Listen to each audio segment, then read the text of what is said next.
Hey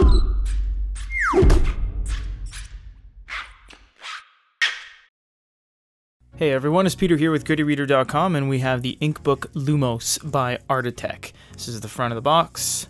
This is the back. You guys can go ahead and pause at any point in time if you want to read all the specs. What's in the box we will check out right now. So slide that open. You see that they do a little bit of a green color scheme on the inside. That's always really nice when a company goes the extra mile to do packaging like that. And packaging like this too. You see we have a very thick cardstock here. It's finished on the inside too. It's not left to be brown. And you have a translucent page here as well. So it's kind of like you're opening up a book to get to your reader. So we'll go ahead and explore the contents of the box. The reader will be right here. We'll show that in a second.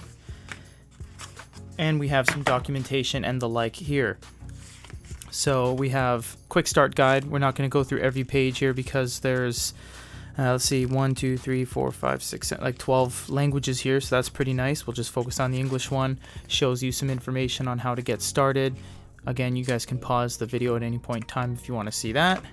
Warranty information, another 10 languages there.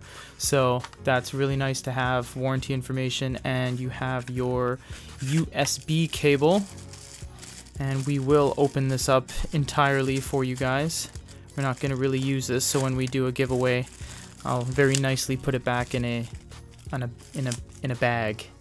So we have a micro USB port, a micro USB cable on this side, and a full-size USB on the other side. This is quite shiny for a USB cable. Serious, it's much shinier than what we've seen before.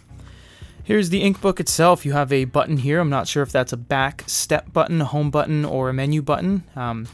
Hard buttons usually are different on devices. You have 2 page turns on that side, 2 page turns on this side. Nothing on the top, nothing on the side, nothing on the other side. And on the bottom you have a micro SD card slot or trans flash, and you have a micro USB. On the back you have a little bit of a design feature here, and this is really nice because if you see here, there's a power button and it leads down to the USB cable port right there. So that's really nice. You have it's a little bit of a gap between this and the circuit board. I find you can kind of press it in. It's very nicely built. InkBook is embossed in the corner there. It actually is inside, and that's pretty much it for the unboxing. If you guys need any other, if you have any other questions on this device as of the here and now, please let us know down below. Otherwise, we're just going to move on with our coverage, and well, we're going to move on with our coverage either way and do a full review and comparisons and everything else on this device. So for GoodReader.com and an unboxing of the InkBook Lumos by Artatech, this is Peter.